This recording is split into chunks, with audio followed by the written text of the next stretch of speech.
Buenos días. Bueno, he pensado mucho en estas clases que voy a dar de filosofía, porque el consejo general es que uno no hable de cosas complicadas, de cosas bajoneantes, se dice ahora. Pero de pronto descubrí una idea que creo que es importante acerca de esto. Cuando uno va al psicólogo, o al psiquiatra en su caso, va para descubrir su realidad y para así ser más feliz o para así vivir de otra manera. Es decir, vamos al psicólogo o al psiquiatra y con serie de métodos en los cuales uno interviene, se descubre aquello que nosotros no hemos tenido en el consciente, sino en el subconsciente. En el subconsciente de la sociedad actual están una serie de problemas, ¿no es cierto?, de los cuales vamos a hablar hoy, porque Zygmunt Bauman, que es el tema que vamos a tratar hoy, justamente se ocupa de esos problemas y las posibles soluciones. Y ese es el subconsciente social de este momento. Entonces creo que es mucho mejor hablar de esto, descubrir cuáles son las causas de nuestra inseguridad, descubrir que de último no estamos seguros de nada, hay una tremenda inseguridad. Esa inseguridad o esa incertidumbre es lo único seguro que tenemos. Eso no ocurre en la Argentina, en Córdoba, ni en la Argentina, ni en Latinoamérica, ocurre en todo el mundo. Y ocurre hace años. No tiene que ver con la COVID o con, ¿no es cierto?, con el virus, etcétera, etcétera. No. Es una cosa que va sintiendo la sociedad y de la cual se ha ocupado Zygmunt Bauman. Por eso he decidido dar estas clases para que cada uno de nosotros profundice un poco más y sepa que primero no somos los culpables de lo que pasa. Eso nos enseña mucho el psicólogo, ¿no? A no culparse. Y creo que también el profesor tiene que, si puede, enseñarles a no culparnos. Y mucho menos dejar que nuestros hijos o nuestros nietos se sientan culpables de lo que les pasa. Cuando nosotros tenemos una inseguridad planetaria, ¿no es cierto? Y aquí en la Argentina en especial tenemos una desocupación muy grande. Por lógica, no podemos culpar a las personas a las cuales les sucede. Porque si no estamos pensando en un mundo de triunfo, ¿no es cierto?, en el cual a todo el mundo le va bien, cuando eso es mentira. Cuando hay una gran mayoría de personas a las cuales en este mundo le va mal. Tiene que ver un poco con lo que pasó con Gran Hermano, miren. Cuando se inició Gran Hermano en Holanda, fue una cosa muy llamativa, es decir, era una audición que se ocupaba de una serie de personas que teóricamente vivían en un lugar cerrado y de ese lugar cerrado se iba prácticamente en cada audición una de esas personas. Es decir, se hacía una especie de teatro de la realidad. De hecho, cuando pusieron bien los nombres, le pusieron los nombres exactos, eso se llama reality show, ¿no es cierto? Es una representación de la realidad en teoría, en la cual se iba una persona cada vez que había un programa. Y eso tiene mucho que ver con los desempleos, ¿no es cierto? Es decir, con los despidos. Con este mundo, además, en el cual competimos o compiten sobre todo los jóvenes unos con otros, y en el cual cada uno sabe que se puede ir en cualquier momento. Está todo eso un poco en el subconsciente, o en el subconsciente. De hecho, vamos a empezar a ocuparnos de Bauman, a ver qué descubrió este filósofo que murió hace pocos años. Y lo primero que quiero decirles es que Bauman tuvo una conferencia con Fontevecchia en el año 15, en el 2015, en su casa. Y dio la conferencia en el mismo sillón floreado, donde ha dado conferencia a todos los más grandes personajes del mundo moderno. En su sillón, con su pipa, con su ropa muy particular, que yo les quiero mostrar alguna foto para que ustedes tengan idea, y se los voy a mostrar ahora.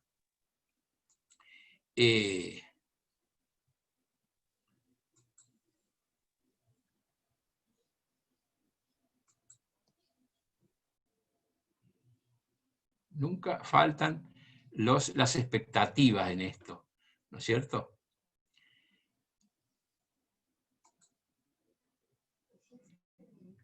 Ahí hemos logrado algo. Y ahora está. Como ven, les he puesto, hoy hice un diseño bastante paquete dentro de todo, ¿no es cierto? Lo puse a Bauman con su pipa. Esta es una caricatura, el mundo está detrás, nada así. Lo cierto está en que lo recibió en su casa de Leeds. Leeds es una población mediana en el norte de Inglaterra, donde él trabajó en la universidad durante 50 años. No se movió de ahí pese a que le ofertaron a Oxford o Cambridge o las grandes universidades del mundo, le ofertaron trabajar ahí. Y se quedó en su casa. La primera foto que les quiero mostrar, bueno, esta es una caricatura, un hombre que se ha hecho muy popular en el mundo porque habló mucho con los jóvenes, viajó muchísimo en los últimos años, y esta es un poco la forma de hacerlo ver entre preocupado y ¿no es cierto?, y humoroso. Aquí está el lugar en su living. Y quiero analizar un poco esta casa. Esta casa es el lugar donde él vivió durante 50 años. Una pequeña casa en las afueras de Leeds. Como ustedes ven, libros no faltan, porque hay libros por todos los costados. Nada más que una especie de, ¿cómo llamar esto?, ¿no es cierto? Un equipo, tocadiscos, no sé. Acá están todos los CDs, nada así. Y todo muestra la austeridad en que vivió. Y en eso siempre me gusta comparar a estos hombres austeros con la idea actual de la riqueza, ¿no es cierto?, de la ostentación, del hecho de que al fin y al cabo un hombre importante debe ser un hombre rico, o al revés, un hombre rico, ¿no es cierto?, seguramente será importante, cuando en realidad los grandes genios de la humanidad, no solamente en filosofía, en pintura, en arquitectura, cuando uno se mete en sus casas, viven en una absoluta, ¿no es cierto?, cotidianeidad, con sus pocas cosas, y no desean ni la Lamborghini, ni las cosas, ¿no es cierto?, que están dando vueltas por el mundo, sino que se desean a sí mismos, ¿no es cierto? Se desean el conocimiento, y por eso pueden ser maestros, porque viven de acuerdo a lo que piensan. Acá les quiero mostrar el famoso sillón floreado del que les hablaba hoy. Y ahí está la pipa, ¿no? Acá tiene la pipa en la mano. El maestro, ahí tenía 90, justo 90 años, porque nació en 1925. Estaba hablando con Fontevecchia. Y está usando una de sus grandes armas, que son las manos.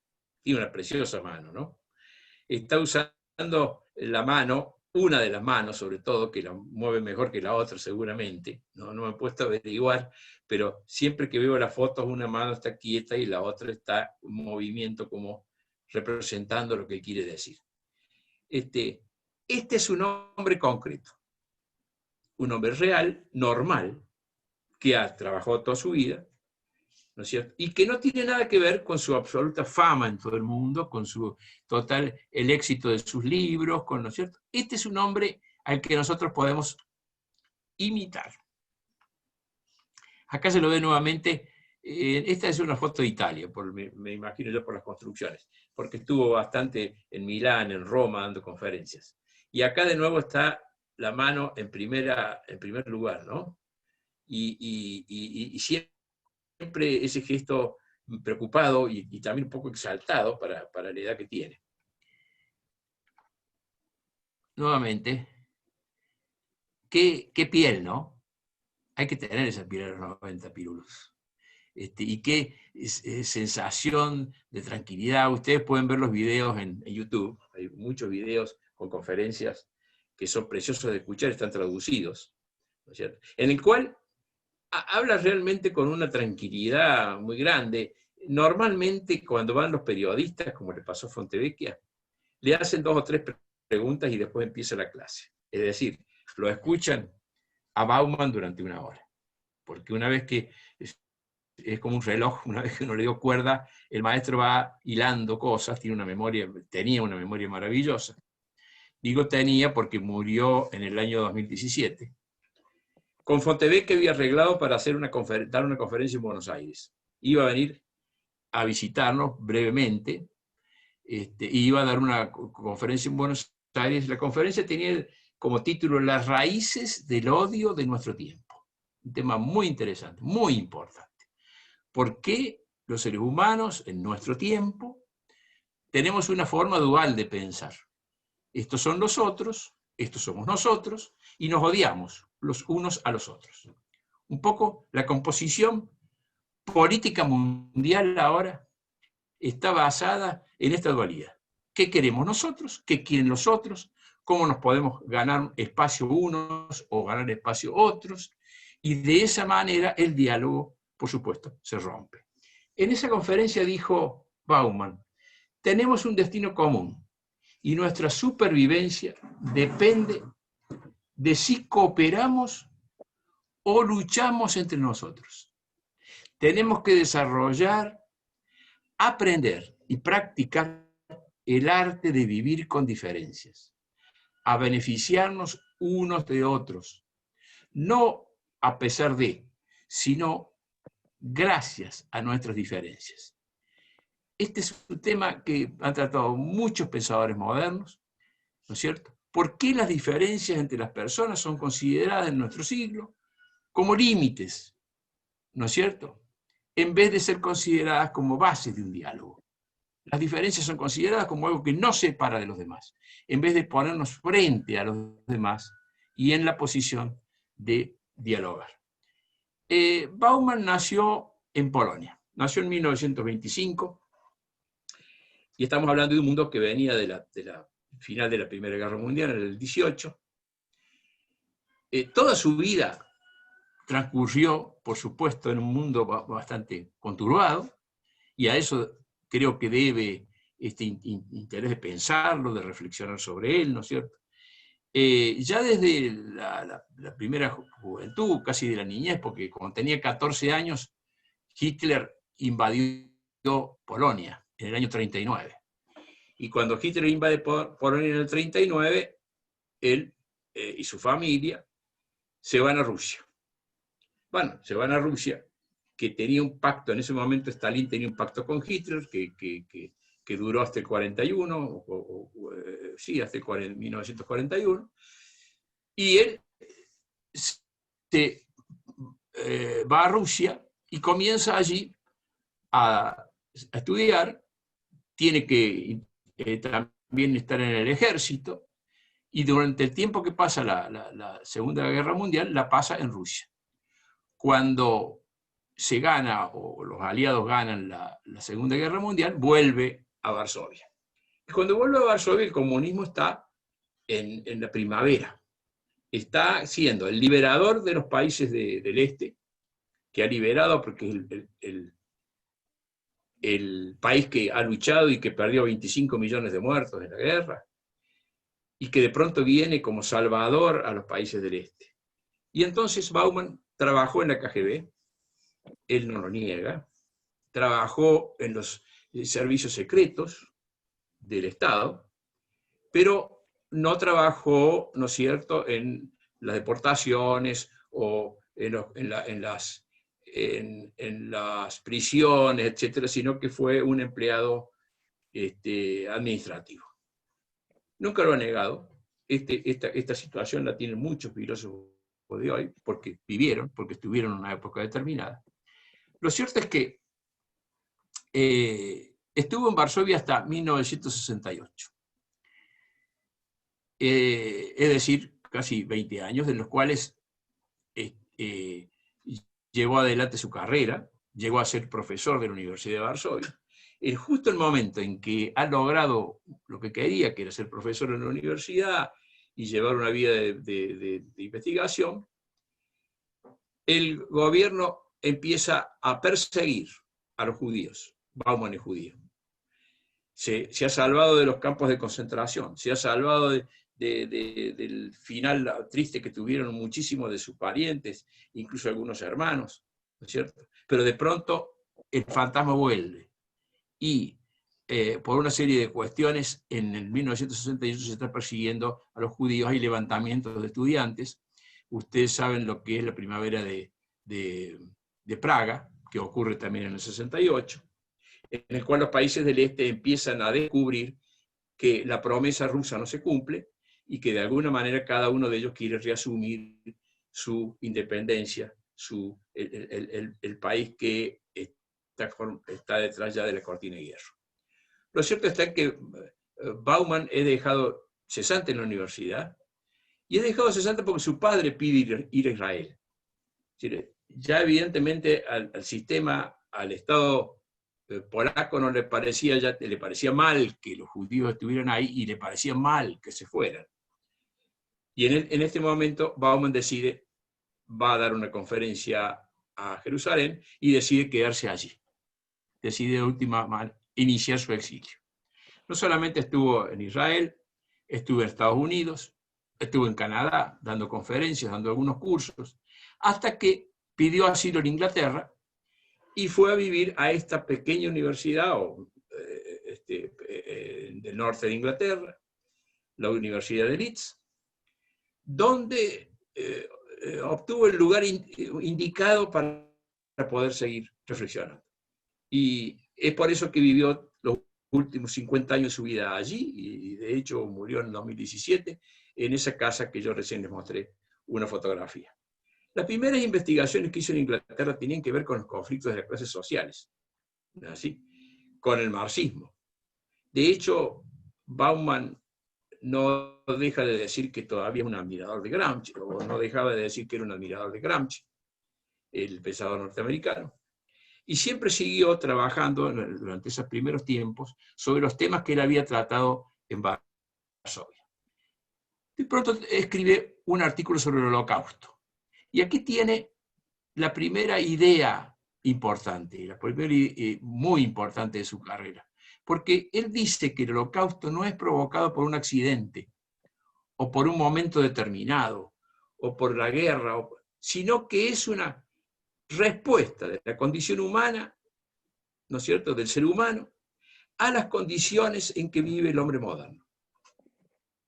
Dice, si los hombres modernos viven de esta manera como viven, evidentemente van a pasar cosas como esa. Es decir, que le da una causa al Holocausto, distinta a la que daban otros pensadores. Es allí donde empieza a ser conocido. A partir de entonces, Bauman empieza a tomar o a escribir sobre estos temas. En toda su vida escribió 100 artículos y 60 libros. Y tiene una característica muy especial. Comenzó esta parte de su carrera en el momento en que se jubiló. Un asunto que nos tiene que hacer reflexionar. La universidad a veces no es el mejor lugar para los investigadores o para los pensadores, porque requiere ¿no es cierto?, una atención determinada, y sobre todo, que creo que lo hemos hablado en clase otras veces, porque la institución, ¿no es cierto?, no es propicia, en muchos casos, para las nuevas ideas, para los pensadores que realmente van a ir cambiando el mundo. O sea que a la universidad hay que tener, por supuesto, una enorme admiración, como centro de cultura, etc., pero también hay que tener mucho cuidado, en el sentido de que los pensadores tienen que seguir un ritmo determinado. Lo cierto está en que vamos a descubrir un término mínimo, no es muy importante, que es la posmodernidad o la modernidad líquida. Una frase que no es tan fundamental, pero que cuando dio a conocer cuál era el sentido profundo, realmente, si como podemos decirlo de una manera chabacana, dio en el clavo. Y la modernidad pasó de la fase sólida a la líquida, dice en uno de sus libros.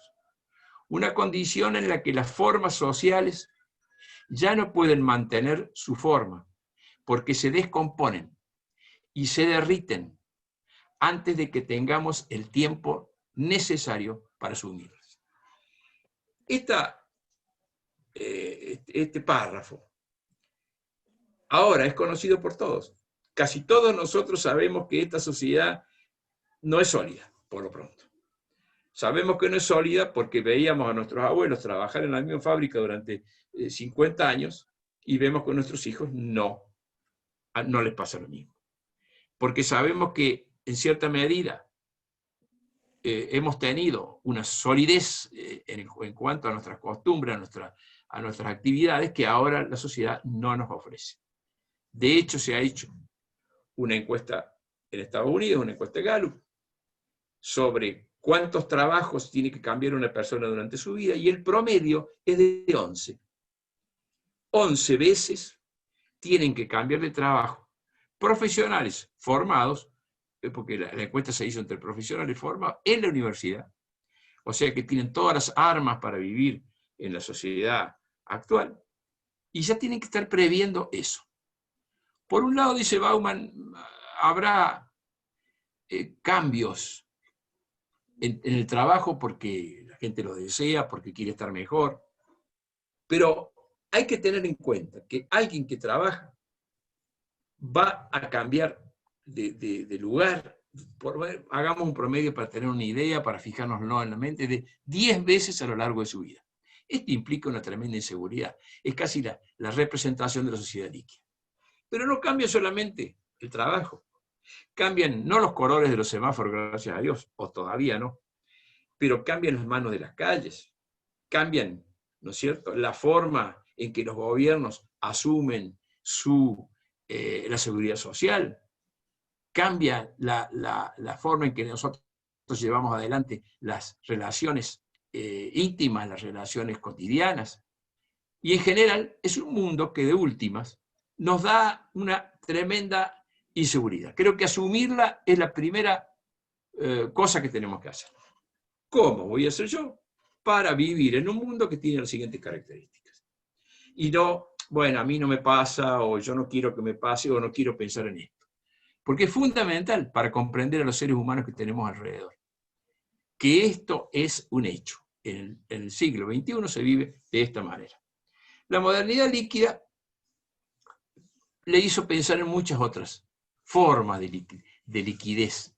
Y uno de los espléndidos libros que escribió se llama Amor líquido, que trata sobre las relaciones humanas, porque esa liquidez de la sociedad, que ahora algunos dicen que se está volviendo gaseosa, porque ya la liquidez no alcanza para definir estos cambios constantes, ¿no es cierto?, se lleva a las relaciones familiares, a las relaciones entre personas, al amor, a la amistad, etc.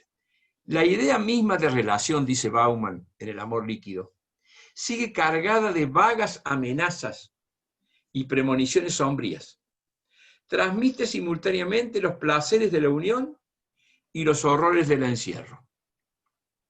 Más que transmitir su experiencia y expectativas en términos de relacionarse y relaciones, se habla de conexiones, de conectarse y estar conectado. Y en vez de hablar de parejas, hablamos de redes. Estos cambios que ha habido en el idioma, en el cual uno dice, yo me voy a vivir junto, o vamos a vivir juntos, ¿no es cierto? Sí, sí, que entre. Realizar una ceremonia, comprometerse para toda la vida, comprometerse como solíamos hacer nosotros hace 40 años, 50, y decir, ¿cierto? La frase de que el amor es eterno, de alguna manera, hasta que la muerte nos separe. Evidentemente, en este momento es una hipoteca, es como un peso para la gente joven, porque saben que muchas veces no van a poder cumplir con esa promesa. Entonces, las relaciones se van haciendo cada vez más light, decimos ahora. Es decir, vamos a ya comenzar las relaciones con la impronta de que pueden no durar, con la idea de que de pronto estar ya sea casados o en una relación de otro tipo, ¿no es cierto? Amical o ¿no es cierto?, otro tipo de relaciones, que creer que las relaciones son sólidas ya no es un reflejo de la realidad. El amor líquido entonces lo llevó a otro tema, que es el de las redes sociales. Ustedes vieron que en lo que leí recién dice, en vez de estar en pareja o casarse, ahora mismo se dice, ¿no es cierto?, que nos vamos a conectar. Yo recibo muchísimos jóvenes en casa y muchísimos me cuentan la forma que tienen de relacionarse. Y les aseguro que es duro ver que yo diría que un 50% de los jóvenes se está relacionando con esas conexiones que se hacen en las redes, que se ofrecen, ¿no es cierto?, para tener relaciones, se conocen en un bar, un lugar así, y que inician haciendo relaciones. Y además los que se conocen de otro modo, tienen esa forma de estar, ¿no es cierto?, con otra persona, que es en cualquier momento puedo apretar, dice Bauman, el botón de suprimir. Yo inicio la relación cuando quiero y yo la corto cuando quiero, aprieto el botón suprimir y se acabó la relación. Este es un poco el ambiente en que se vive. Por supuesto que no es una cosa general, por supuesto que el amor que es eterno y sigue siéndolo, ¿no es cierto?, en muchísimos casos. No todo el mundo asume esto así, pero la generalidad de las personas en este momento tienen esta fragilidad en las relaciones. Y eso está en el aire. Es una cuestión que los jóvenes viven muy a fondo. Consideran que tener una relación con una sola persona toda la vida es de por sí casi una hipoteca. El otro tema sobre este tema les quiero leer algo sobre las redes sociales. Dice Bauman, en El amor líquido, sobre el miedo de la gente a quedarse sola, Zuckerberg capitalizó $50.000 millones en Facebook. Como hay este estado de soledad ambiente, ¿no es cierto?, evidentemente que las redes van a ser cada vez más utilizadas. Y esta forma de hablar con el otro, en la cual yo digo frases, ni hablo, ¿no es cierto? Por supuesto que ahora con el Twitter, las frases son cortísimas, tienen que tener 100 y pico de caracteres, ¿no es cierto? Y ya la comunicación se hace casi eléctrica, instantánea. Dice sobre el miedo, todos hemos escuchado a pasajeros del tren que a nuestro lado hablan sin parar por sus celulares.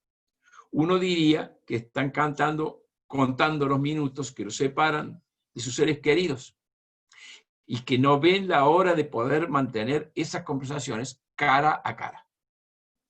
Pero quizá no hayan pensado que muchas de esas charlas que escucharon por azar no eran el prolegómeno de una conversación más sustancial a producirse al llegar a la casa, sino un sustituto de ella, que esas charlas no preparaban el terreno para algo real, sino que eran lo real en sí, que muchos de esos jóvenes, ni bien lleguen a sus hogares, correrán a sus cuartos a cerrar la puerta con llave detrás de sí.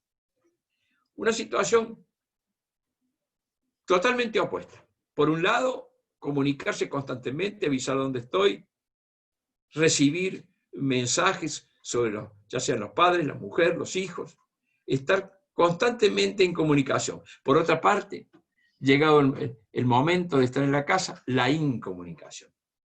Es que hay una relación entre esta aparición, esta mega aparición de los medios y esta falta de vocación de comunicarnos verbalmente que tenemos en este momento. O sea, los medios han llegado en el momento exacto en que pueden producir una comunicación, ¿no es cierto?, superficial.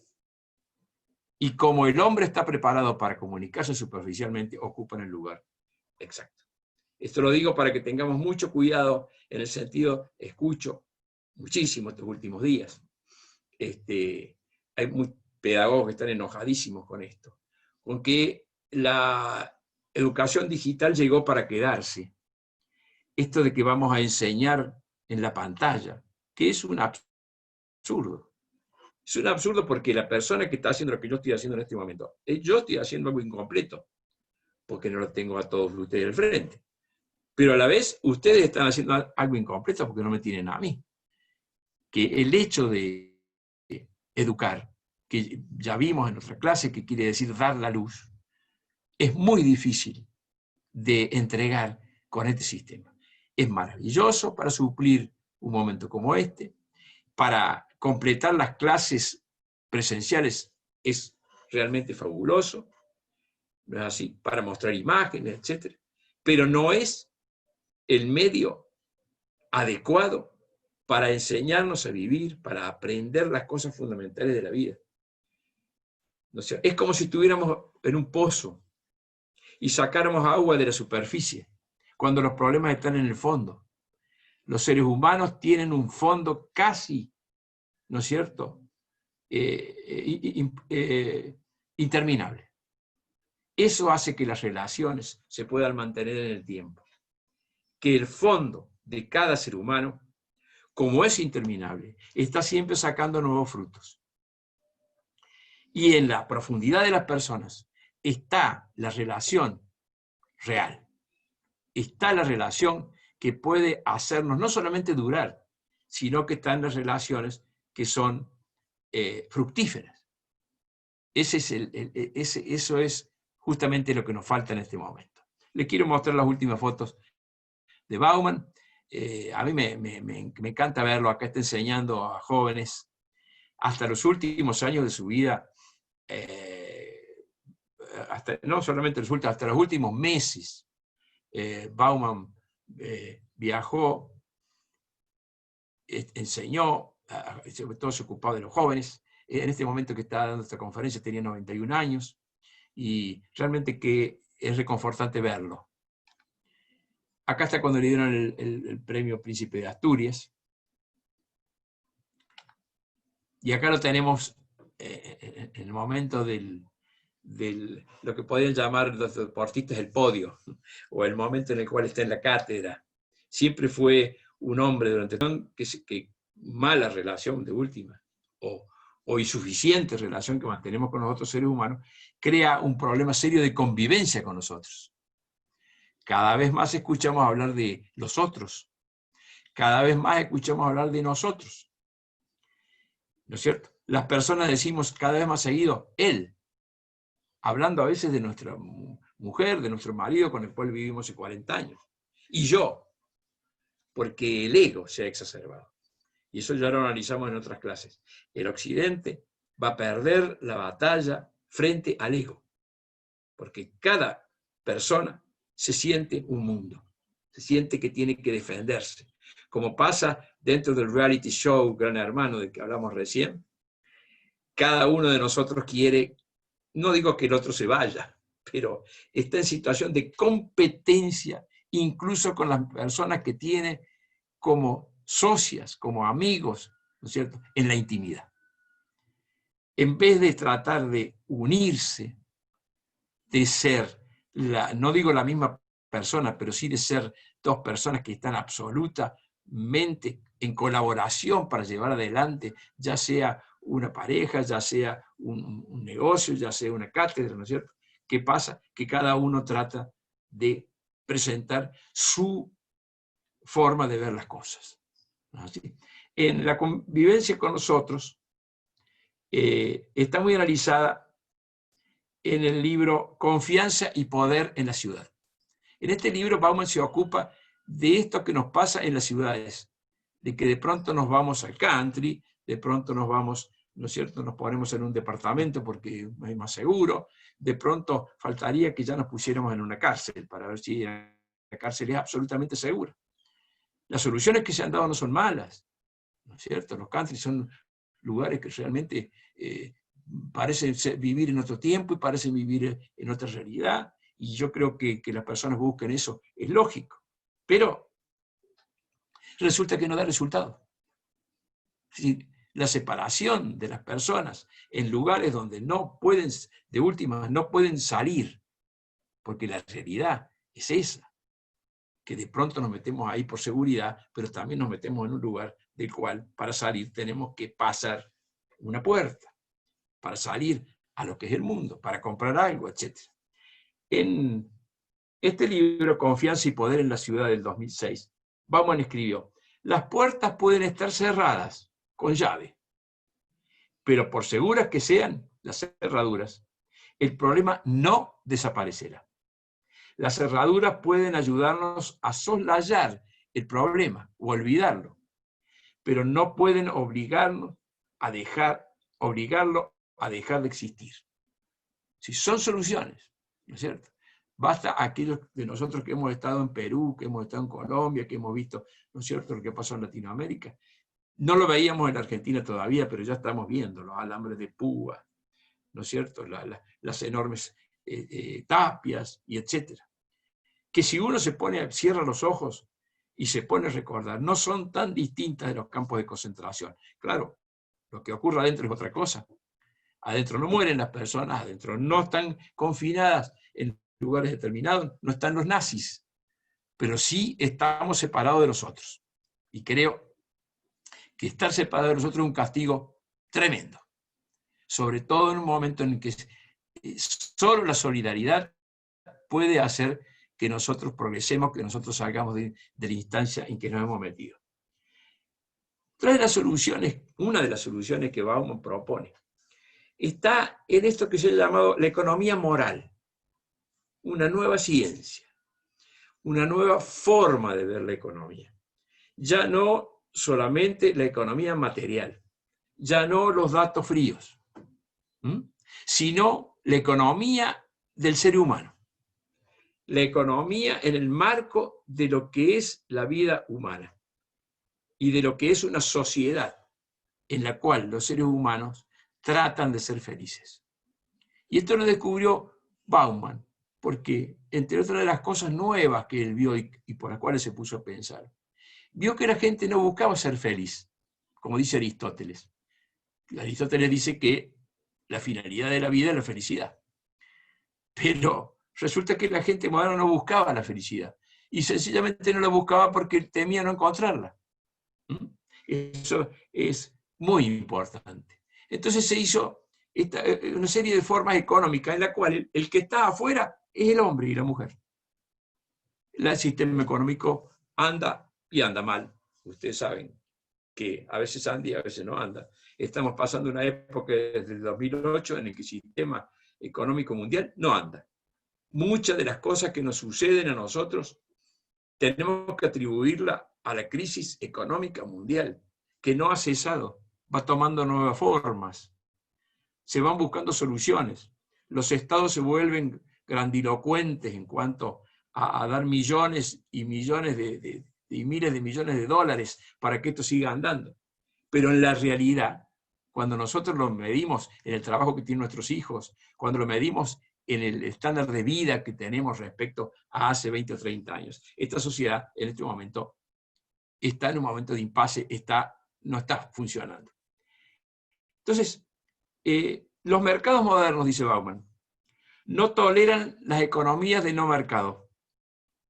Los teóricos aplican estas formas, a estas formas, nombres que sugieren su anormalidad e inminente desaparición. ¿Qué pasa? Que cuando nosotros hablamos del PBI es una forma de medir la economía que se inventó, ¿no es cierto?, se puso en práctica después de la Segunda Guerra Mundial, por la cual se mide cuántos bienes produce o tiene, ¿no es cierto?, o brinda un Estado. Y se va haciendo una especie de contabilidad por la cual se sabe cuánta riqueza tiene Estados Unidos o cuánta tiene Dinamarca cuando tiene Argentina. Y cuánto es el PBI mundial. El PBI no incluye cosas fundamentales. Y entre otras no incluye el trabajo voluntario, por ejemplo. El trabajo voluntario que es sustancial para poder dar ejemplo y solucionar este problema que tenemos todos. Porque el trabajo voluntario implica el 20% de las actividades que se realizan en el mundo. O sea, que en un mundo organizado, teniendo en cuenta solamente el trabajo que tenga una ganancia o que tenga un sueldo, que de alguna manera tenga una realidad económica, el 20% de lo que sucede no entra dentro del PBI. Ese es uno de los defectos tremendos que tiene esto de medir con la economía pura lo que está pasando. El otro es que tampoco entra dentro de la cuenta del PBI la naturaleza que estamos esquilmando. No figura para nada el hecho de que haya menos pinos, que haya, ¿no es cierto?, menos ríos, o que de alguna manera se esté destruyendo prácticamente el medio ambiente. Eso no es una pérdida. No está puesto en el PBI dentro de lo que perdemos, cuando en realidad eso es el combustible que usa el mundo moderno para ser aparentemente rico. Porque si algo hemos hecho desde el final de la Segunda Guerra Mundial, ha sido destruir nuestro entorno. Pero eso no figura, ¿no es cierto?, en el PBI. Así que hay una serie de renglones de esta contabilidad que no están en ella. Y por otra parte, voy a poner un ejemplo determinado. El Exxon Valdez fue un barco que se hundió en Alaska hace unos años, frente a las costas. El Exxon Valdez produjo, además de la pérdida del petróleo, además de la pérdida, por supuesto, de la embarcación, de los seguros, limpiar las costas, pagar todos, ¿no es cierto?, una serie de indemnizaciones a los pobladores de las costas. Todo eso sumado forma parte del PBI de Alaska de ese año. O sea que algo que dio absoluta pérdida, que de alguna manera destruyó la naturaleza, ¿no es cierto?, forma parte del PBI. Todo aquel movimiento comercial, ya sea de pérdida o de ganancia, se suma en el PBI. Esto es una cosa tremenda. Estamos midiendo la economía por el movimiento y no por la creación. La economía se mide ahora para ver cuánto nos movemos, cuánto llevamos y traemos, en vez de ver cuánto se crea realmente. Y eso es otro defecto muy importante. Yo les decía que, en cuanto a la economía moral, sigue Bauman, la gente que se las arregla para producir lo que necesita son personas que viven al día. Hay miles, y yo diría que más de 1.000 millones de personas en el mundo que viven de lo que pueden conseguir en los bosques, de lo que pueden conseguir, ¿no es cierto?, en su entorno. Esas personas son consideradas personas que están al día. Viven al día. Toda instancia en que un bien cambie de manos sin intercambio de dinero es considerado una economía informal. Es absurdo. ¿Qué forma tiene este monstruo económico que nos está dando pérdida?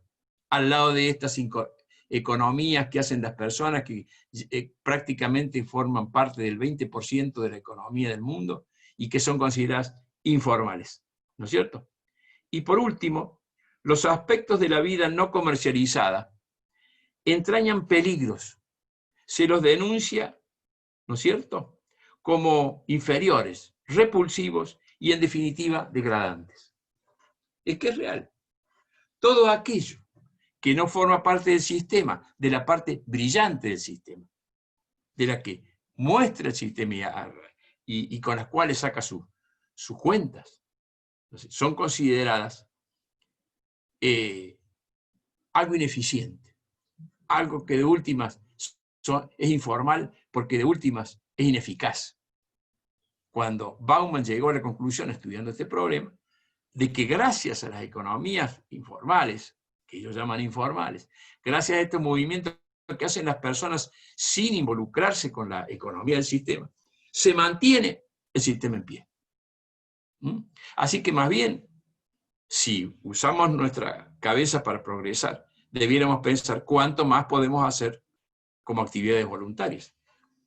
¿Qué podemos hacer cada uno de nosotros en ese sentido? ¿Y cómo podemos darle sentido a la vida de nuestros hijos que están sin trabajo, a algunos de ellos, por supuesto, o a nuestros nietos, ¿no es cierto?, explicándoles que esta no es solamente cuestión de guita, sino que esto es una cuestión de servicios. Algo que hace 50 años era absolutamente conocido. pero que se está escamoteando con tantas otras cosas. La vida ya no es de servicio, no es para servicio. La vida está armada ahora para ver si nos sacamos algo o nos damos algo entre nosotros. Y eso es lo que la economía normal, la economía del PBI, muestra en sus balances. De últimas, Bauman escribió un libro que se llama Mundo Consumo. Les dije recién que él había vivido frugalmente y que eso era un ejemplo. La vida frugal también la veíamos nuestros padres, no hace falta irnos mucho atrás, solamente con irnos 50 años atrás, que no es tanto al fin y al cabo. Encontramos un mundo en el que nuestros padres nos decían, che, no es cuestión de hacerse ver a los que teníamos algo, ¿no es cierto? No es cuestión de hacerse ver, porque eso está mal. Y además nos vestían de una manera que ningún chico que nos rodeaba, en las escuelas públicas, a las cuales asistimos casi todos nosotros, ¿no es cierto?, se sentía de alguna manera diferenciado con los otros. Nos vestíamos de una manera que implicaba el hecho de que era mejor hacer eso que estar mostrándose o que de alguna manera estar dependiendo de la ropa que teníamos. Era un horror, yo lo reconozco. Recuerdo en la escuela primaria cuando tenía que ponerme el mismo traje con que iba al secundario, ¿no es cierto?, para ir a un baile o a ir a un asalto, como decíamos nosotros entonces. Evidentemente no estaba puesta en la ropa la importancia de las personas, y ahora sí, porque las firmas se han ocupado de ir haciendo que la persona que no tenga tal marca de zapatilla de pronto tenga un problema. Esto forma parte de esta forma moderna.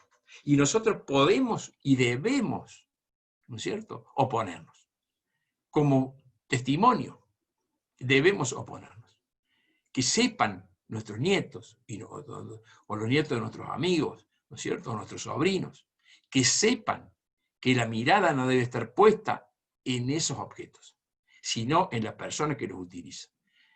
Evidentemente las zapatillas de hoy son muy cómodas, sobre todo a nuestra edad, en el cual ya los pies requieren una superficie blanda debajo, ¿no es cierto? Y nos dan bastante seguridad. Pero eso no implica que el ser humano esté medido por lo que tiene. En Mundo Consumo, Bauman analiza cuánto consumimos. Es de espanto saber lo que una persona normal consume. Y no estamos hablando de lujos. Porque una persona hoy en día tiene que tener cloacas, tiene que tener agua, tiene que tener servicios de desperdicios, ¿no es cierto?, cotidiano, ¿no es cierto? Si hemos juntado en ciudades a 10 o 20 o 25 millones de personas y no nos hemos dado cuenta que es un sistema que no anda, porque produce una serie de gastos tremendamente importantes. Hasta la ciudad de Nueva York tiene problemas de financiación, ¿no es cierto? Ni hablar de nuestra Buenos Aires. ¿Por qué? Porque no es la forma natural de vivir. Y entonces el consumo se realiza por el hecho de estar, de ser. La gente que no tiene entrada, la gente que realmente en este momento la está pasando mal, produce una serie de gastos y de movimientos en el sistema que ni siquiera se pueden pagar. Y los estamos engañándoles, proponiéndoles que ellos pueden vivir de la manera en que de alguna forma vive en la parte superior de la sociedad. Estamos macaneando. Estamos dando mal ejemplo. En el sentido de que así como está organizado el planeta, no va a poder tener agua potable todo el mundo. Entre otras causas, porque el agua está cada vez menos disponible. Porque el agua está cada vez más, como dicen los tanos, inquinata, ¿no es cierto? ¿No es cierto? El agua ya está contaminada. Y eso tenemos que verlo con toda claridad. Si nosotros tenemos en Buenos Aires, en el conglomerado urbano, 20 millones de personas, supongamos, 18, ¿de cuántos son? Ya. Tenemos 18 millones de kilos diarios de excrementos, ¿no es cierto? Tenemos 36 millones de litros de aguas servidas. Tenemos basura Cada habitante produce basuras que año a año han ido creciendo. Primero fueron 3 kilos, 4 kilos, 5 kilos por día. Y eso tiene que retirarse y llevarse al lugar, etc. Entonces, la forma de asumir el consumo es no consumir. No hay otra solución. Si nosotros tenemos ¿cómo les puedo decir? La bravura de decir, acá el problema es el medio ambiente. ¿No es cierto? La ecología es fundamental, como tienen muchos de nuestros jóvenes. Gracias a Dios, los jóvenes están puestos sobre el problema del medio ambiente. Hay que sacrificar para vivir en el mundo que ellos quieren vivir. Y en el cual nosotros también queremos vivir. ¿Cuánto vamos a tener que sacrificar de lujos, ¿no es cierto?, de esta forma de vivir en ciudades, etcétera, etcétera, para hacer que la naturaleza no sufra, para poder estar en armonía con la naturaleza? En este sentido, Bauman creó en este libro una metáfora muy, muy importante que él llama metáfora del jardinero, pero que define 3 formas de relacionarse con el medio ambiente. Sí, 3 formas en que el hombre asume su encuentro con el medio ambiente. La primera es la del jardinero. El primer hombre de la humanidad fue jardinero, es decir, perdón, no el jardinero, dije mal, el guardabosques. El primer hombre, los primeros hombres, los primeros siglos de la humanidad, el hombre se asumió como un guardabosques. Siempre que digo hombre, es porque no tengo otro término mejor, porque si yo le digo ser humano, le digo hombres y mujeres, es una forma que el idioma todavía no nos brindó, ¿no es cierto? Pero lo cierto está en que me refiero a hombres y a mujeres, por supuesto. De cualquier manera, pensaba el ser humano, o sabía, o intuía, que lo que debía hacer con el medio ambiente era cuidarlo porque, entre otras cosas, era sagrado, ¿no es cierto? Pero además porque era un sistema perfectamente armado y no había que tocarlo.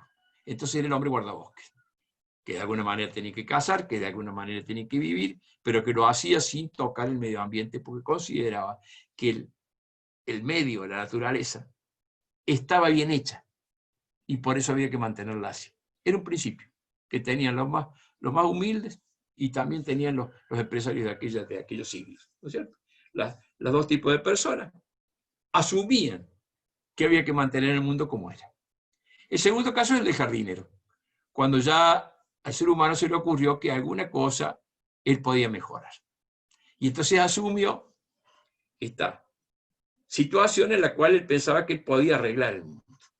Vamos, cambiamos un río de lugar, hacemos un embalse, tratamos de ver cómo sacar los bosques para sembrar, porque al fin y al cabo sacamos los bosques para sembrar, porque sembrar es para que coma la humanidad, y así sucesivamente.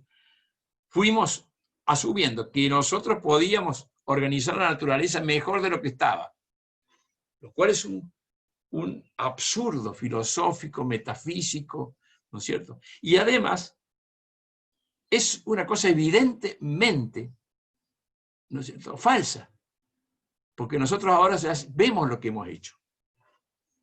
¿Qué hemos hecho con los campos? ¿Qué hemos hecho con ¿no es cierto?, con los parques de las ciudades? ¿Cómo vivimos? Así que para nosotros ya es evidente que ese jardinero que creía que iba a arreglar el mundo para que le fuera más útil, que de alguna manera estuviera más al servicio de él, resultó un destructor. Pero falta el último hombre, que somos nosotros, el último ser humano, que somos nosotros, que es el cazador. El hombre que quiere robarle a la naturaleza, que ha fundado sus negocios y su ganancia en la destrucción masiva del medio ambiente donde viven. Bien, ustedes verán que Bauman no habla de cosas que no sepamos todos, por lo menos en profundidad. Solamente yo he tratado de ordenarlas para que fueran un poquito más evidentes. Ahora, lo fundamental es cómo nosotros vamos a reaccionar ante eso. Creo que si conocemos la realidad, eso debe servirnos solamente para vivir mejor, para asumirla con una positividad y decir, caramba, esto yo lo puedo enseñar, esto yo se lo puedo transmitir a mi nieto, ¿no es cierto? Yo puedo consumir menos. Y fincar nuevamente la solución del mundo en el individuo. Porque resulta que este ego que se está comiendo el mundo cree que él no tiene que hacer nada. Está convencido de que la solución la van a dar los gobiernos, las estructuras, ¿no es cierto?, el futuro. Y en ningún momento se le ocurre, cada vez que tira una lata o que tiramos una lata, se nos ocurre que ese que tiró la lata soy yo. Que es la misma persona que está pensando, caramba, este medio ambiente está destruido. Yo lamento, por supuesto, que esta clase no haya sido para decirles, miren qué lindo que está el mundo, que la misma parábola del jardinero no haya sido, mirá las flores hermosas que tiene Mónica, que realmente son hermosas, ya empieza la primavera. Pero creo que adentrándonos en esta situación, si lo hemos comprendido bien, es porque debemos ser más felices. Hemos asumido un problema. Salimos de lo del psicólogo, salimos de lo del profesor, con la idea de que, bueno, sí, este hombre tiene razón, porque de alguna manera, o Bauman tiene razón. Entonces, ¿yo qué puedo hacer con mi vida? Y ahí viene lo positivo de toda esta enumeración. Ya cada vez que hablamos con las personas que nos rodean, podemos tener en cuenta qué clase de relación tenemos con ella. Cuánto se ha metido en nuestro corazón la idea de conectarnos, ¿no es cierto? Y cada vez que vamos a producir un desecho o vamos a hacer algo que se llama la naturaleza, tener en cuenta que eso que sucede, sucede por mí y no por otro. Sí, sucede también por otros. Evidentemente no es un regalo que seamos 7.000 millones de personas, pero sí es un regalo que podamos producir cambios. Esa es la posibilidad que tenemos. Y ustedes dirán, caramba, yo a mi edad no me quiero preocupar por esto, porque ya he vivido toda mi vida y ahora no me... Sí, es más, yo aconsejo que a nuestra edad no tenemos que preocuparnos por nada. Pero esto no es para preocuparse. Esto es para asumirlo. Y tratar de hacer lo posible. Y lo que no puedo hacer, no lo puedo hacer. Es muy sencillo. Los chinos ya tenían sobre este asunto frases muy importantes, ¿no es cierto? Preocúpate por lo que puedes hacer y no te preocupes por lo que no puedes hacer. Sencillito como eso. Entonces, lo que podemos hacer sí, lo que no podemos hacer no. Como hoy hoy no, pero esta semana se cumplen 100 años del nacimiento, ¿no es cierto?, de Mario Benedetti.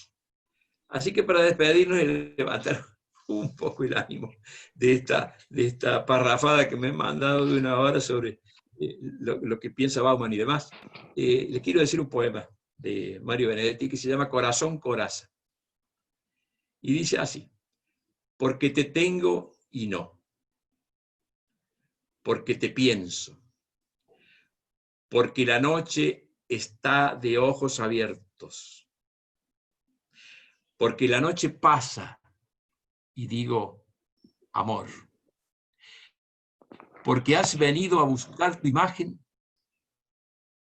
y eres mejor que todas tus imágenes, porque eres linda desde el pie hasta el alma, porque eres buena desde el alma a mí, porque te escondes dulce en el orgullo, pequeña, dulce, corazón, coraza, porque eres mía, porque no eres mía, porque te miro y muero, y peor, que muero si no te miro, amor, si no te miro, porque tú siempre existes donde quiera, pero existes mejor donde te quiero, porque tu boca es sangre y tienes frío. Tengo que amarte, amor. Tengo que amarte, aunque esta herida duela como dos. Aunque te busque y no te encuentre. Y aunque la noche pase y yo te tenga y no. No sabía en lo que me metí, en el sentido de que me emociona el poema. Este poema lo escribió Benedetti en una novela que se llamaba Gracias por el fuego. que muchos de nosotros leímos en la década del 70. Y era el poema que le escribía uno de los dos hermanos, que son los protagonistas de la novela, ¿no es cierto?, a la mujer del otro hermano de la cual se había enamorado. Uno de los hermanos se enamora de Dolly, que es la mujer de su hermano, y como es una relación imposible de llevar a cabo, porque es una relación que no va a tener futuro, le escribe este poema diciéndole lo que se tiene y lo que no se tiene en las cuestiones del amor. Me pareció también, lo he elegido también por el tema que hemos tocado hoy. Les agradezco muchísimo que me hayan escuchado. Sí, acá me dice Mónica, las